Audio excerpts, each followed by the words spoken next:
Hello guys, आज इस video से हम शुरू करने वाले हैं एयरक्राफ्ट मेंटेनेंस इंजीनियरिंग की कंप्लीट गाइड सीरीज़, जिसके अंदर आपको कंप्लीट गाइड मिलने वाला है एयरक्राफ्ट मेंटेनेंस इंजीनियरिंग को लेकर के, या कंप्लीट इन्फॉर्मेशन बोल सकते हो। और ऐसे ऐसे इन्फॉर्मेशन हमने कवर किया है इस सीरीज़ के अंदर जो कि शायद ही आपको इंटरनेट के ऊपर मिलने वाला है। कंप्लीट ये लगभग 10 वीडियो का ये सीरीज़ होने वाला है और इसके अंदर जो है आपको हम पार्ट्स में ये वीडियोस लेकर के आ रहे हैं। और ये जो हमारा पार्ट है बेसिकली स्टार्टिंग का, ये बेसिकली हमारा होने वाला है राहुल रंजन सिंह सर के साथ, जो कि IIA ग्रुप के वाइस प्रेसिडेंट हैं। JRN institute of aviation technology new Delhi के अंदर है। जिस एम्ब्रेला के अंदर ये इंस्टीट्यूशन काम करता है वो IIA ग्रुप है। तो सारी चीज़ों को हमने जो डिस्कस किया है और काफ़ी ज़्यादा डिटेल में हमने एयरक्राफ्ट मेंटेनेंस इंजीनियरिंग का करियर कैसे बनाना है, मतलब एक एलिजिबिलिटी से लेकर के लाइसेंस एम तक जॉब्स के ऊपर क्या काम होता है और क्या चैलेंजेस होते हैं, हर चीज़ को हमने जो है इन वीडियोस के अंदर या इस सीरीज़ के अंदर कवर किया हुआ है। सो पार्ट 1 के वो मूव करते हैं और जानते हैं एयरक्राफ्ट मेंटेनेंस इंजीनियर कैसे बनते हैं।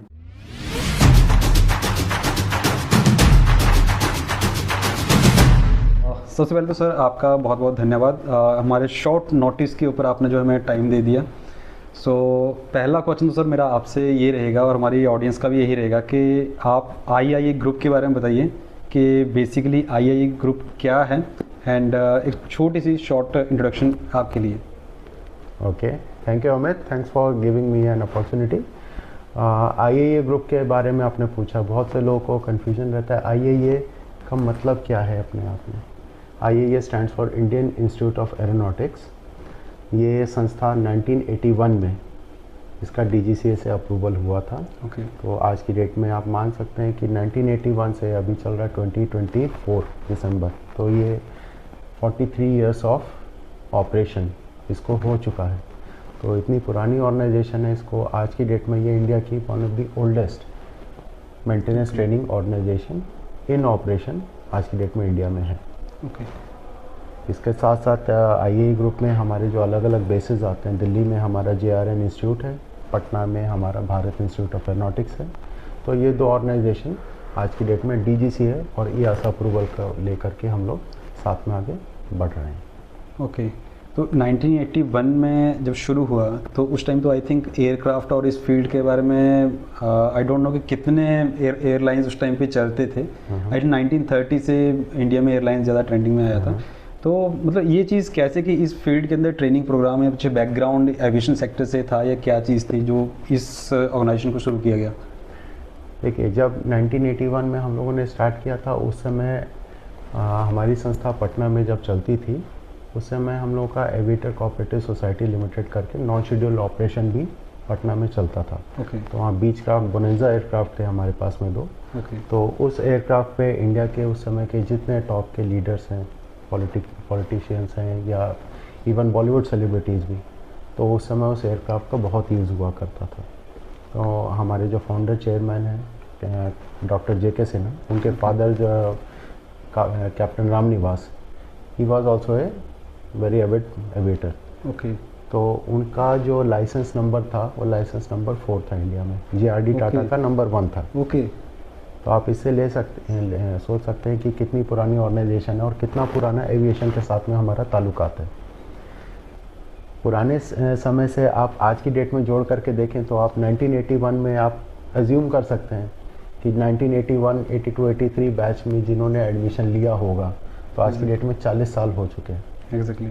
तो जब उन्होंने ज्वाइन किया होगा उनकी 18 से 20 बरस उनकी उम्र रही होगी, यानी कि आज की डेट में वो लोग या तो रिटायर कर चुके हैं या on the verge of retirement हैं। तो इतने पुराने लोगों के साथ में हमारा साथ में बना हुआ है। ओके, तो मतलब ओवरऑल बात करें तो एक नीम बोल सकते हो एयरक्राफ्ट मेंटेनेंस इंजीनियरिंग ट्रेनिंग की इंडिया के अंदर, जो इस ऑर्गेनाइजेशन या जो भी उस टाइम पे ऑर्गेनाइजेशंस 1-2 रही होंगी, मुझे एक्चुअली आइडिया नहीं, आई थिंक 1 या 2 और रही होंगी। तो आपका मतलब जो फाउंडेशन बैचेज हैं वो आज भी मतलब एक वर्किंग स्टेज के ऊपर हैं इंडस्ट्री के अंदर। बिल्कुल, और उन लोगों का एक बहुत बड़ा सपोर्ट है। हमारे जो स्टूडेंट्स भी पास आउट होते रहे हैं, तो over the period of 43 years जितने एलुमनाइज हमारे यहाँ के निकले हैं, आज की डेट में वो सारे टॉप पोस्ट पे, हर एयरलाइन, हर MRO में सब जगह सेटल्ड हैं। तो जब हमारे नए स्टूडेंट्स पास आउट होते हैं तो डेफिनेटली उन लोगों को एक एड ऑन लेवरेज मिलता है। जब भी वो प्लेसमेंट के लिए जाते हैं, जब भी HR में बैठते हैं इंटरव्यू सेशन के दौरान, तो पॉसिबिलिटी होती है कि एक या दो आदमी जरूर आईए ग्रुप के ही होंगे उसमें, वहाँ पे। तो उनको एक एड ऑन एडवांटेज मिलता है, एग्जैक्टली एक एफिनिटी बन जाती है कि हाँ मेरा ही जूनियर है। एग्जैक्टली। तो ये एक एड ऑन वेट जो है ना, ये दूसरी जगह एडवांटेज नहीं मिल सकता है। चलिए, तो सर अभी हम एविएशन का बात कर रहे थे, तो थोड़ा सा जो नए अभी 10+2 से निकलने वाले हैं जो इस फील्ड के बारे में जानना चाहते हैं, तो एयरक्राफ्ट मेंटेनेंस इंजीनियरिंग बेसिकली है क्या, जो हमारा मेन टॉपिक है, या जिस ऑर्गेनाइजेशन मतलब जिस कोर्स को रन करती है, तो एयरक्राफ्ट मेंटेनेंस इंजीनियरिंग क्या है बेसिकली, या कौन होता है एयरक्राफ्ट मेंटेनेंस इंजीनियर? देखिए, वर्ड ही अपने आप में डिफाइन कर देता है एयरक्राफ्ट मेंटेनेंस इंजीनियर, मतलब कि जो person who is responsible to take care of the fitness of the aircraft, वो एयरक्राफ्ट मेंटेनेंस इंजीनियर है। ठीक है। अब aircraft maintenance engineer as a profile आप अगर लें तो उसमें बहुत सारी चीज़ें अटैच हो जाती हैं। अब जैसे कि अब एयरक्राफ्ट आपको मेंटेन करना है, तो मेंटेन करने से पहले बहुत सारे उसमें चीज़ें आती हैं, जैसे tools, spares, consumable, planning, procurement. तो बहुत सारी एक्टिविटीज़ को मिला जुला करके एक एयरक्राफ्ट को एयरवर्दी बनाने के लिए काम किया जाता है। तो अगर मैं सीधा थंब रूल के हिसाब से बोलूँ, एयरक्राफ्ट मेंटेनेंस इंजीनियर का काम एयरक्राफ्ट को मेंटेन करना है? नो, उसके पीछे बहुत सारी प्लानिंग लगती है। मेंटेनेंस कंट्रोल सेंटर का इन्वॉल्वमेंट होता है, क्वालिटी डिपार्टमेंट का इन्वॉल्वमेंट होता है, ट्रेनिंग डिपार्टमेंट का इन्वॉल्वमेंट होता है। तो बहुत सारी चीज़ें, बहुत सारे सेक्शंस, डिवीजन, ये लोग मिल करके एक एएमई या एविएशन डिपार्टमेंट को ऑपरेशन और मेंटेनेंस दोनों डिवीजन को मिला करके चालू करते हैं। ठीक है।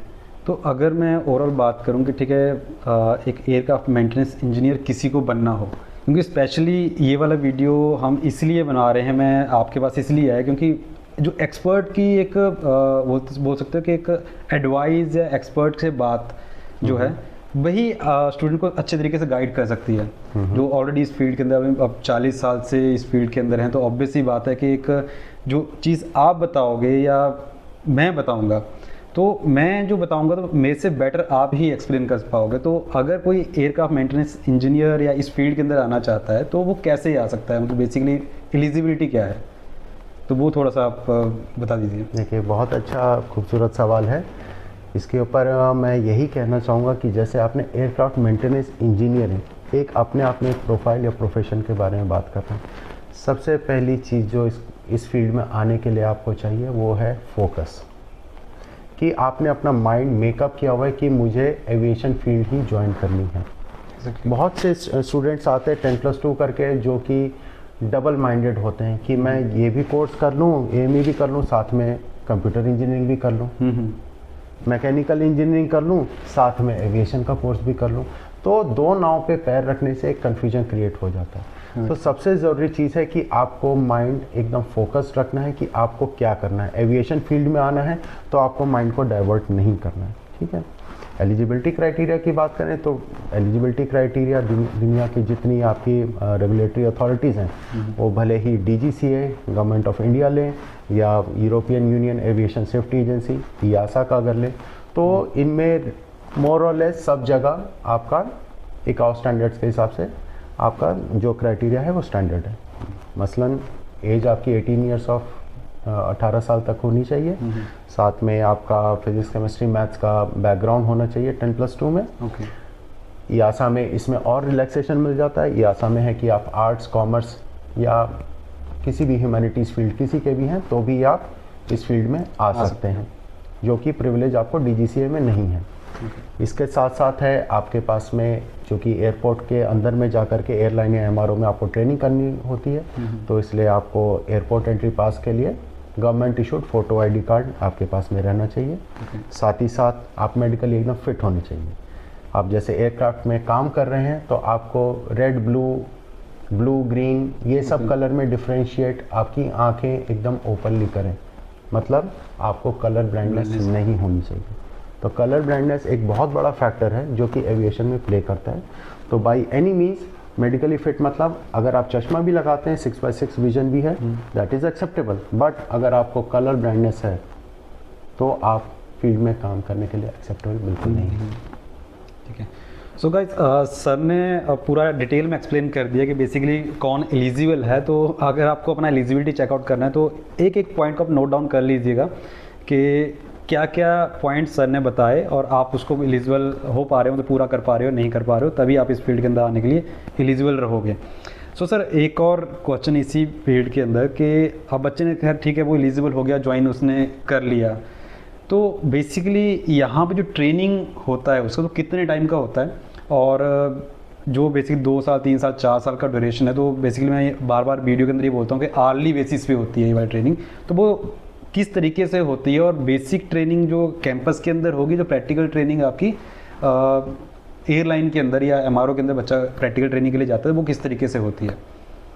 देखिए, अब आप आवरली बेसिस पे आपने जैसे पूछा कि ट्रेनिंग का जैसे होता है, अब ये आवरली बेसिस ट्रेनिंग का जो स्टैंडर्ड है ये हमने नहीं सेट किया। ये जो स्टैंडर्ड है ये रेगुलेटरी अथॉरिटीज़ मतलब DGCA गवर्नमेंट ऑफ इंडिया या European aviation safety agency EASA ये लोग डिसाइड करते हैं। तो दुनिया का जो सेट ट्रेंड बना हुआ है, जो फिक्स्ड रेगुलेटरी गाइडलाइंस है, उसमें कहा गया है कि आपको अगर ट्रेनिंग कैटेगरी A में करनी है विच इज़ ट्रांजिट चेक या लाइन मेंटेनेंस चेक, तो उसके लिए आपको 800 आवर्स की ट्रेनिंग आपको कंप्लीट करनी है। कैटेगरी B1 मतलब aeroplane fitted with gas turbine engine या कैटेगरी B2 मतलब एवियनिक स्ट्रीम, अगर उसकी ट्रेनिंग आपको करनी है तो उसके लिए आपको सेट ड्यूरेशन बताया गया 2400 आवर्स का। ओके अब ये 2400 आवर्स की ड्यूरेशन या 800 आवर्स की ड्यूरेशन आपको कितने समय में, कितने महीनों में या साल में कवर करना है, इसके ऊपर भी DGCA की तरफ से एक नोटिफिकेशन आया हुआ था जिसमें कि बताया गया था कि अगर आप लाइसेंस कोर्स आप डायरेक्ट करवा रहे हैं तो आपको 2 साल के अंदर में मतलब 24 मंथ्स के अंदर में आपको कैटेगरी B1 या B2 का कोर्स कंप्लीट करना है। ओके अब इसको आप चाहे तो सेमेस्टर वाइज भी डिवाइड कर सकते हैं या ईयर वाइज पैटर्न पे भी आप मॉड्यूल्स को कवर कर सकते हैं। मॉड्यूल्स मतलब सब्जेक्ट, एविएशन लैंग्वेज में सब्जेक्ट्स को मॉड्यूल्स बोला जाता है। तो मॉड्यूल्स को आप सेमेस्टर वाइज या ईयरली पैटर्न पे अपने हिसाब से डिवाइड कर सकते हैं। बट अगर आप डायरेक्ट लाइसेंस ट्रेनिंग प्रोग्राम करवा रहे हैं तो उसकी मैक्सिमम ड्यूरेशन 2 इयर्स होगी। अगर आप कोई ग्रेजुएशन प्रोग्राम साथ में करवा रहे हैं तो उसकी ड्यूरेशन 3 इयर्स तक हो सकती है। ये DGCA की गाइडलाइंस है। ओके अब इस गाइडलाइंस के अकॉर्डिंग तो ये आपका बोलने का मतलब कि इंस्टीट्यूशन टू इंस्टीट्यूशन वेरी करते हैं, इंस्टीट्यूशन अपने हिसाब से उसको सेट कर सकता है कि उस 3 में करवाना है या 2 में करवाना है, करवाना है उस चीज़ को। सो गाइस ये था एयरक्राफ्ट मेंटेनेंस इंजीनियरिंग सीरीज़ का पार्ट 1 जिसके अंदर हमने बेसिकली डिस्कस किया कि आप एयरक्राफ्ट मेंटेनेंस इंजीनियर कैसे बन सकते हो, एलिजिबिलिटी और बाकी सारी चीज़ों के ऊपर। आई होप ये वीडियो जो है आपके लिए हेल्पफुल रहा होगा और इन्फॉर्मेटिव जो आपको चाहिए थी वो इस वीडियो से आपको मिली होगी।